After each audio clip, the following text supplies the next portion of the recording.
Buhay aswang. Iyon daw ang kailangang pag-aralan ni Iris.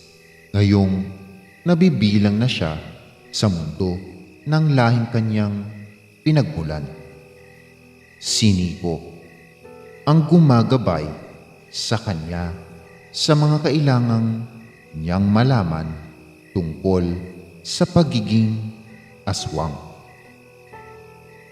Sa kabila ng kasiyahang nararamdaman ng dalaga sa piling ng binatang mahal, ay nahihirapan naman siyang yakapin ang mga gawain nila. Tulad ng pampibiktima para sa pangangailangan ng kanilang sikmura. Kahit pa pagkain ng tao ang inihahain ni Nico para sa kanya, kailangan pa rin daw niya iyong matutunan para sa hindi inaasahang pagkakataon. Isinama ni Nico si Iris sa gubat ng gabing iyon sa itaas ng puno. Doon daw siya madalas tumambay kapag kailangan na niyang mambiktima. Dapat din daw maging mapagmatsyag si Iris bago siya umatake. Tsaking walang dalang panlaban ang biktima. Hindi maumbok ang bulsa na baka may asin o bawang na nakatago. Walang hawak sa kamay na itak o buntot pagi at walang rosaryong nakakwintas sa leeg o kwintas na may pendant na krus. Habang nililekturan ni Nico ang dalaga, ay isang lalaking mangbabalot ang napadaan. Kapag ganun na, hindi sila sigurado kung may bitbit na panlaban ang prospect, ay dapat mula sa likuran sila aatake. Sinabihan niya si Iris na panoorin siya.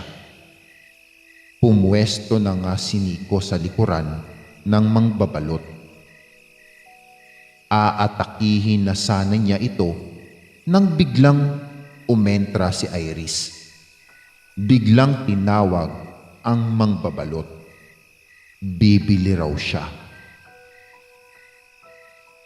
Naudlot ang pag-atake ni Nico at napakamot. Halata sa mukha ng mangbabalot na parang kinakabahan ito habang pinagbibilhan ng balot ang dalaga. Hindi kinuha ni Iris ang asin at sinabi na mag-ingat ang lalaki.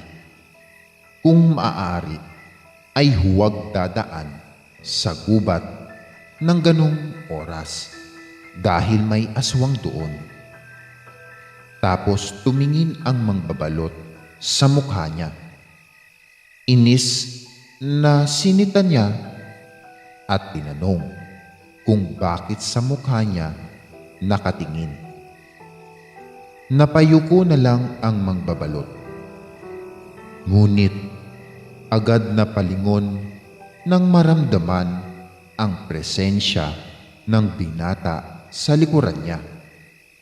Ani ni Iris, iyan na nga raw ba ang sinasabi niya? Iyan daw ang aswang. Naglipat ang tingin sa kanila ng mangbabalot at tinanong ang dalawa kung sino ba talaga sa kanila ang aswang. Inilabas ni Nico ang pangil niya. Kaya kumaripas ng takbo ang mangbabalot. Naiwan ng basket niya. Kinumpronta naman ng binata ang dalaga kung bakit nang agaw ito ng eksena kanina. Sayang daw ang biktimang yun. Para naman hindi magalit si Nico, ay itinutok na lang ni Iris ang isang balot sa noo nito at sa kapilit pinakain dito ang balot. Pantawid gutom din daw yun. Sa halip, tuloy na laman loob ng tao ay isang basket na balot na lang ang pinagsasaluhan nila sa gabing iyon habang magtatabing nakaupo sa ilalim ng puno ng balete. Lingid sa kanila, ang mga alulong ng aso ay nagbabadya ng panganib. Isang pag-atake sa kanilang balwarte ang hindi inaasahang magaganap. Pag-atake ng mga kalabang aswang. Humangos ang batang aswang na si Obet, 10 taong gulang. Tinatawag si Nico at sinabing sinalakay ng mga aswang na gabunan ang balwarte nila. Agad namang sinabihan ng binata si Iris na maghanda.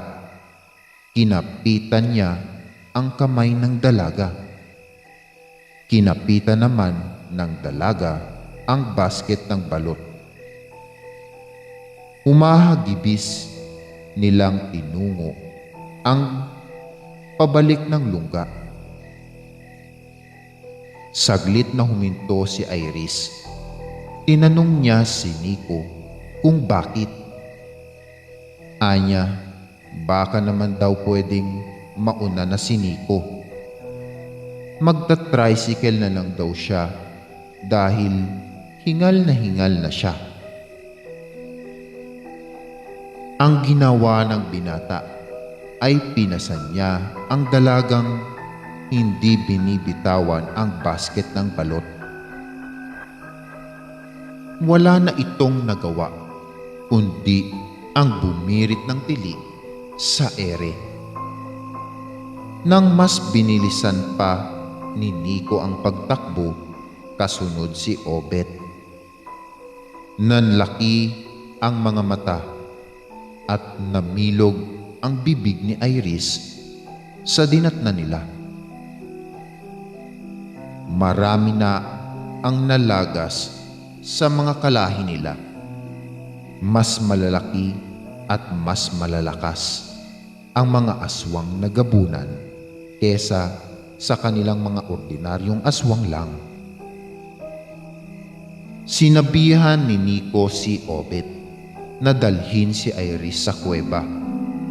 Iyon ang pinakaligtas nilang lugar kung saan sadyang itinatago ang mga babaeng aswang upang manatili silang ligtas dahil sila ang nagpaparami ng kanilang lahi.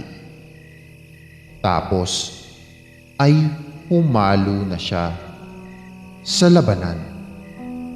Si Iris naman ay hindi sumama kay Obet.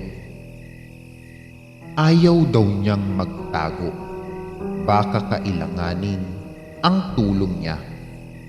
Pilit naman siyang hinihila ni Obet dahil batid nito kung gaano kadelikado sa labanan. Isang aswang na gabunan ang nakapansin sa kanila habang naghihilahan silang dalawa. Napatingin kay Iris.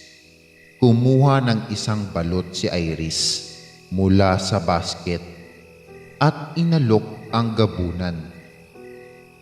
Sumama ang tingin nito sa kanya, kaya agad niyang idinemo kung paano kainin at ano ang halaga ng balot sa katawan. Nakakapagpalakas daw ng tuhod ang napakasarap na laman nito Bukod doon, ay nakakapagpaganda rin. Kumunot ang noo ng gabunan. Tinanong ang dalaga kung bakit siya ay hindi gumanda. Nainsulto, kaya pinukol niya ng balot sa mukha ang gabunan. Lalo namang sumama ang mukha nito. Tangkang aatakihin na siya, pero inawat niya ito at sinabing panoorin ang naiibang kapangyarihan ng balot. Natigilan na naman ang gabunan. Binuksan ni Iris ang isang balot. Hinigo pang sabaw at saka sumigaw ng super aswang. Hindi naman na-impress ang aswang na gabunan. Okay, fine. Kaya nagdesisyon si Iris na tumakbo na lang sabay hila kay Obet. Pagtakbo nila ay isa na namang aswang na gabunan ang humarang sa kanila. Kinuha ni Iris ang lalagyan ng asin sa loob ng basket at ibinato iyon sa mukha ng gabunan.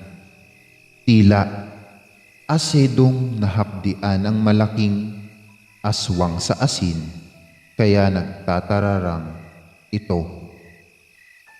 Pinaalala ni Obet sa dalaga na aswang din naman sila. Kung gusto raw niya, ay pwede silang lumaban bilang aswang. Naalala ni Iris, nung maliit pa siya, ay tinuturuan siya ng Tatay Ignacio niya na makipaglaban gamit ang espadang kahoy na dati niyang laruan. Ibinaba niya ang basket ng balot. Dumampot ng kahoy, hinipa ng dulo, at saka iniamba sa naglipa ng mga kalaban. Bukod sa turo ng tatay niya, inisip din ni Iris ang tunay niyang mga magulang. Hindi man niya nakilala at nakasama ang mga ito, ay kailangan niyang bumawi sa kanila sa pamamagitan ng pakikipaglaban para sa kanilang lahi. Kaya mala Gabriela silang na sumugod sa Iris sa gitna ng laban. Napahinto ang mga naglalaban sa pagsugod niya. O bakit ganyan ang tingin niyo sa mukha ko? Magaganda kayo? Walang sumagot sa tanong niya. Sa halip ay nagsimula na rin siyang atakihin ng mga ito. Ibinuhos ni Iris ang galit sa mga napapangitan sa kanya. Nabigla si Nico. Hindi niya inaasahan na may angking galing sa pakikipaglaban ang dalaga. Nang mapagod, ay nagsabi ito ng time purse. Huminto rin naman saglit ang mga gabunan. Pero nang mapansing inuuto lang sila ng dalaga, ay umatake ulit sila. Naging mainit at maduguman ang labanang iyon. Sa huli ay nagawa pa rin nilang magwagi at mapaatras ang mga kalaban. Dahil sa nangyari, ang mga aswang ay humanga kay Iris. Si Iris naman kinuha ang basket ng balot at ipinamigay ang mga laman niyon sa mga aswang. Ani niya, pangpalakas daw yun ng tuhod at pangpaganda. Ang mga aswang ay mga natigilan. Naglipat ang tingin sa balot at sa mukha ni Iris. O teka, ba't parang hindi kayo naniniwala? Gusto nyo yatang samain ang mga pagmumukha nyo eh. Sa takot ay napilitan ang mga aswang na kainin ng balot. Bilang pabuya sa mga nakipaglaban, pinahintulutan sila ng pinuno nila na sumalakay sa baryo para mambiktima ng unlimited. Kinabahan si Iris. Sinabi niya kay Nico na hindi niya gusto ang binabalak nila. Ani ni Nico, iyon daw ang reward nila. Pero kung ayaw sumama ni Iris, ay okay lang naman. Buong pananabik na nagtakbuhan na nga ang mga aswang patungo sa baryo. Ang iba ay lumipad na, gaya ng manananggal at mga tiktik. Sinubukan ng dalaga na awatin sila, pero hindi siya pinansin ng mga ito. Wala siyang nagawa kundi makipag-unahan sa kanila sa pagtungo sa baryo para bigyan ng babala ang mga tao. Ngunit pagdating niya roon ay marami nang nauna sa kanya. Muling nanariwa sa isip niya kung paano sinakmal ng isang aswang ang Tatay Ignacio niya. Dahil doon ay napilitan si Iris na kalabanin ng sariling lahi. Sa gitna ng malagim na senaryong yun, nakita ni Iris si Lydia, ang numero 1 nambubuli sa kanya noon. Tatarakan nito ng punyal si Nico na nagawa nitong makubabawan. Hindi na kontrol ni Iris ang inis. Inatake niya si Lydia. Pero bago pa siya makalapit dito, ay natisod siya sa nakausling bato at nadapa. Pagkadapa niya, ay nakaamoy siya ng hindi maganda. Kaya pala ay doon siya napasadlak sa wet packs ng kalabaw kung saan may nakatumpok na gerbox. Naalala tuloy ulit niya ang Tatay Ignacio niya nang ipagtapat na sa tae ng kalabaw lang siya nito napulot. Dahil doon ay nadagdagan ang lakas ng loob ni Iris.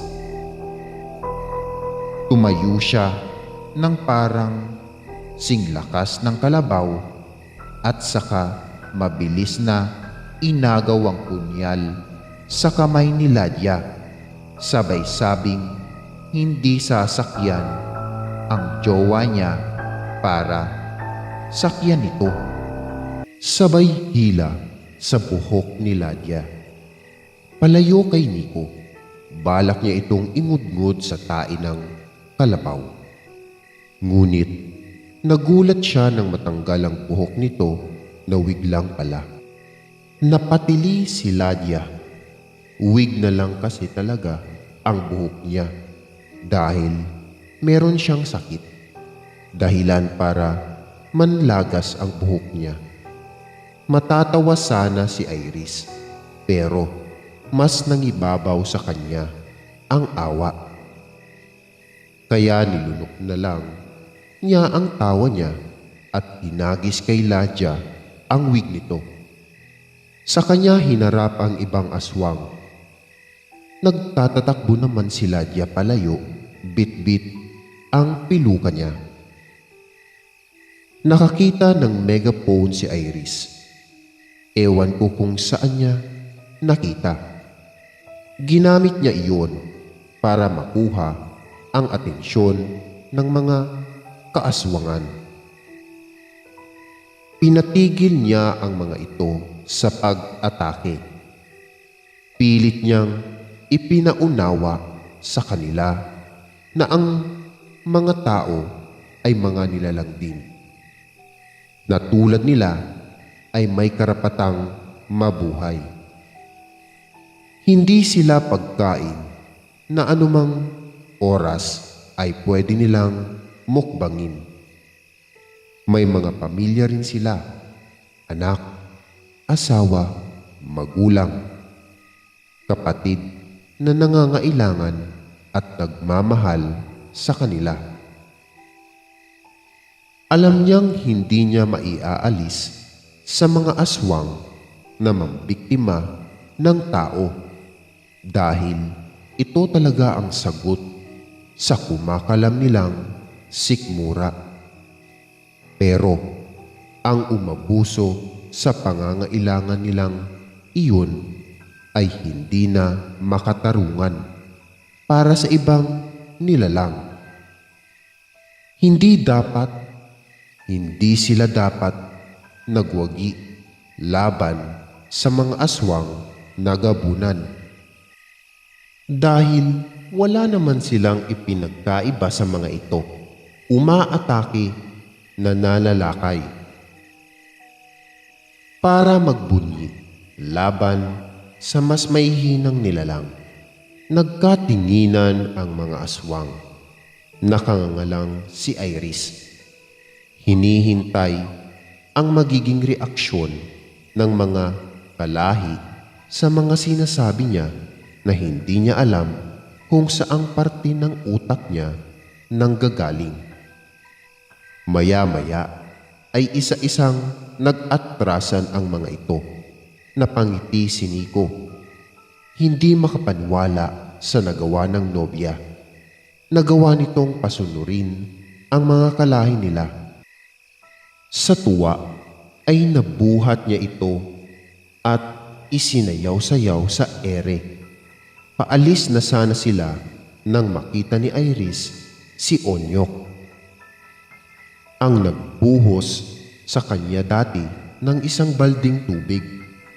Sa isip niya ay mabilis niya itong hinila at ito na lang ang isinubsob niya sa etyas ng kalabaw. Pero sa isip na lang niya yon, sa halip na gumanti ay inirapan na lang niya sa bypassan kay Nico. At umalis na sila ron kasunod si Obet. Habang daan pabalik sa lungga ng mga aswang, ay nadaanan nila ang naglalakad na mangbabalot. Hinagis ni Iris ang basket at sakto namang nasalo nito. Nagpasalamat si Iris sa mga nakain nilang balot at saka kinawayan ang mangbabalot na napakamot na lang sa ulo. Masaya na si Iris.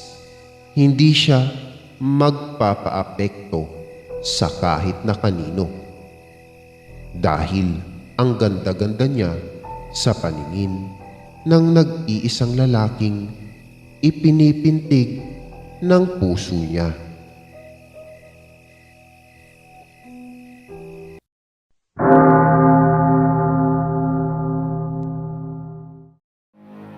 Maraming salamat mga giliw naming tagapakinig. Huwag po nating kalimutan mag-subscribe at mag-like ng ating channel para sa mga kwento ng lagi.